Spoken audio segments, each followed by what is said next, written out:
Hi, Coach Zora Stevenson, Hi. NBC Sports. Your resume speaks for itself. You have decades of experience and all the accolades, but I don't think any of us have ever had to manage our jobs in a pandemic until now. How has the past NBA season and the experience in the bubble kind of given you the necessary tools to handle players in and out of protocol at the same time that important basketball is underway? Well, you know very well what everybody's been through.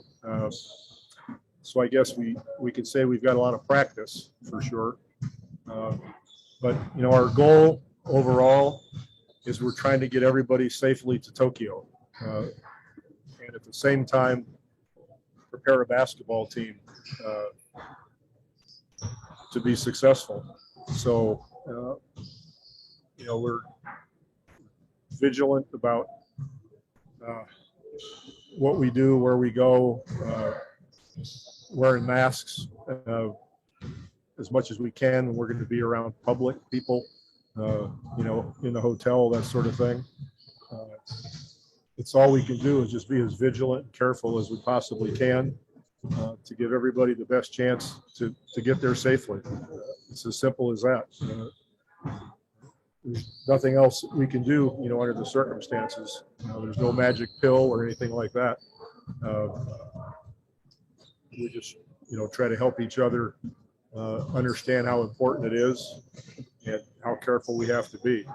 So it does feel a bit like a bubble for sure, but so be it.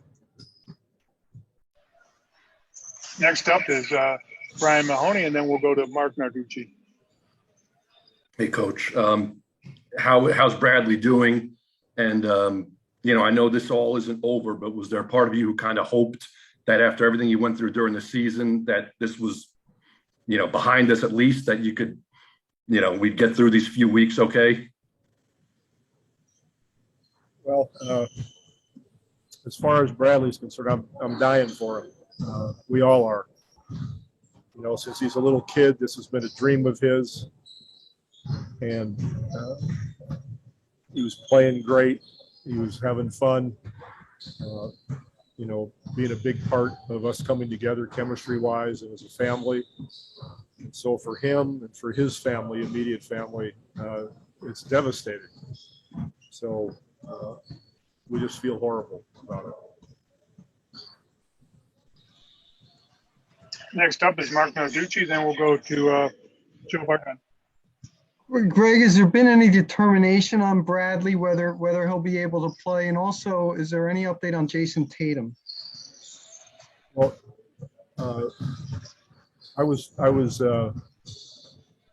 told that Bradley will be, ineligible to participate in the Olympics. I think it's already come out, if I'm not mistaken.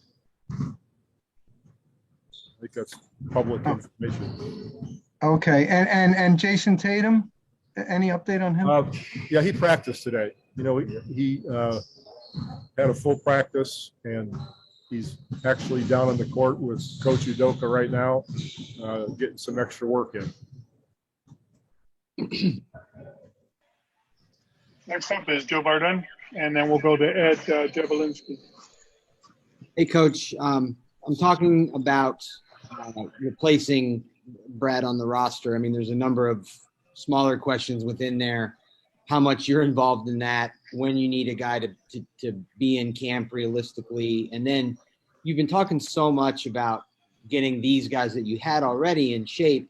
So I guess how much of a factor will that be when you pick a replacement? Is it somebody who's already been kind of working out on his own, just given there's really no time now that in the Yeah, it's a great question. We said there are a million other little questions in there. Yeah. We one of the major considerations in picking somebody is that most of these guys, it's gone so late. Season ends for a lot of people in May, and they shut down for a while and then come back to to the USA camp. But this year, the problem is picking somebody. We have to make sure that somebody's in shape because we don't really have time. Once we get there, with just a couple of practices to get them in shape. So that's a consideration. It's tough to just walk in here and be able to do this. And for the last week, we've been working on how we want to play, at both ends of the court. So somebody's coming in kind of blind, and if they're out of shape, you're not sure how much that can help. So it's going to take a certain individual that we think can pick it all up quickly. We're trying to do less is more. We can't get super complicated, but also somebody who's going to be in pretty good condition. So, we're going through names just probably like all you guys in the media are, and trying to decide what we think would fit. Some people may not be ready to come. Some people may not be interested. Some people may be in rehab. Some people might be free agents. There's all kinds of reasons. So we're going to have to pretty quickly here find someone we think will fit with all those sort of mini questions having to be answered. Thank you. Well, Up next is Ed Javelinsky and then Chris Cruz. Hi, Coach. Edanas Sablonskis from Basket News. My first part of the question is pretty similar. Ideally, if you have that player in shape, what kind of qualities you're looking? Is it more of playmaking, or is it shooting, or anything else? And second part of the question, is it possible that Jeremy Grant will also miss the Olympics since he's in health and safety protocols as well? Thank you. what did you say about Jeremy? Is it possible that he will also miss the Olympics since he's in health and safety protocols? I don't think that's in the cards, and I certainly hope that doesn't happen. But we're just, following the protocols that we're told. But that's not something that we've been thinking about as a possibility.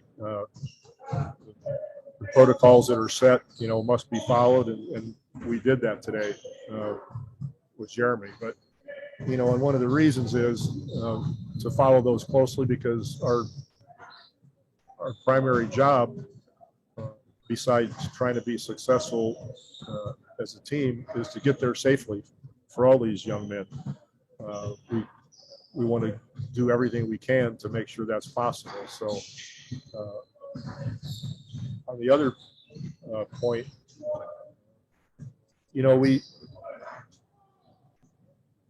I don't think that we're going to be able to say, we want a point guard, or we want a shooter, or we want a big man. We want a basketball player, somebody that will be able to go out on the court and help us win and be a good teammate. Thank you. We'll go to Chris Cruz next, and then David Cittadinato. Hey, Coach.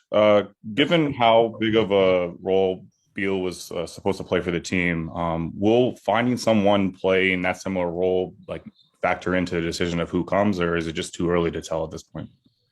I don't think that we can replace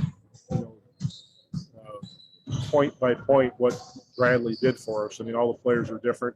We have other fine players on the team that that will have to fill in.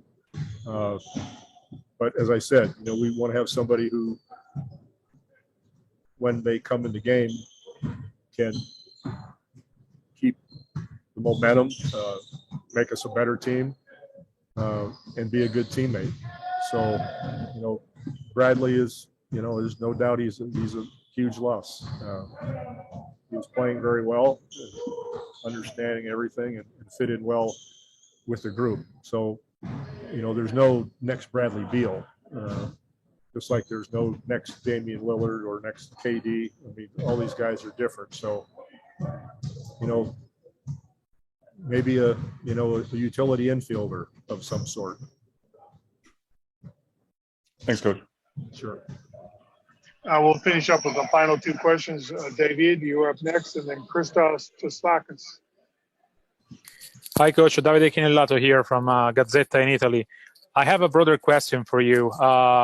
You spoke a lot about how much you need to respect your opponents and how much these teams you're playing are not just putting up together, but are, countries that care a lot about their country and winning.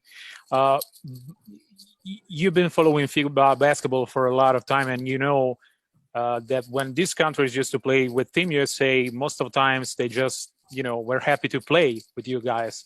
When do you think their attitude is shifted to, we can beat Team USA instead of just playing with them?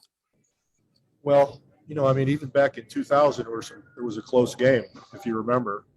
But the losses after that in 02 and 04 and 06, that made it pretty obvious that there were wonderful players all over the world, and more than that, really fine teams, talented players that had played together for a long time. And, of course, it would be a dream for them to beat the USA team. So that's a lot of motivation. It's pride for their country, just like it's pride for us to win a gold medal. The other teams feel the same way. They want to win a gold medal. And with those losses, they realized that they were getting pretty darn good. So there are excellent coaches all over the world. Every year, more NBA talented players are playing for teams around the world. And when they get together, in effect, they become superheroes because they're playing for their country, and it's, way more important than on your individual teams. And, we feel the same way. We're not going to have the opportunity to play together for the amount of time or years that other teams have, but that's just the way it is. So you don't think about it, and you do the best job you can. And the United States has done a fine job once they realized that the attitude had to change. There couldn't be a hubris about, America just go play and you're going to win. And so when Mr. Colangelo and Sean Ford took this over and hired Coach K, it was a totally different attitude, from selection of players to making it important, to developing continuity and becoming successful again. Thank you. We'll finish up with Christos. Go ahead, please. Hello from Greece, Coach. Hope you're doing well. Hi. After those three friendly games, how many steps in the right direction do you feel that you made as a team on both ends of the floor? And also, some years ago, you said that you stole some inbounds plays from Coach Ivkovic and Coach Obradovic. Will you gonna see to make some inbounds plays from Coach Ivkovic and Coach Obradovic in Team USA in this upcoming Olympics? I'm not sure that I understood what you're asking about Coach Ivkovic. You said some years ago that you steal some inbounds plays from Coach Ivkovic That's and true. Coach Obradovic. That's true. Will you make those plays in the upcoming Olympics? Well, I don't know. It depends on who we're playing, but I didn't only steal from them. I steal from anybody I can because I have half a brain. There's a whole lot of smart people out there, and I'm not that good at inventing the wheel. So I am observant, and I think all of us coaches see what everybody else is doing, and so we take a little bit here and a little bit there. But those two coaches, along with many others, are good people to steal from.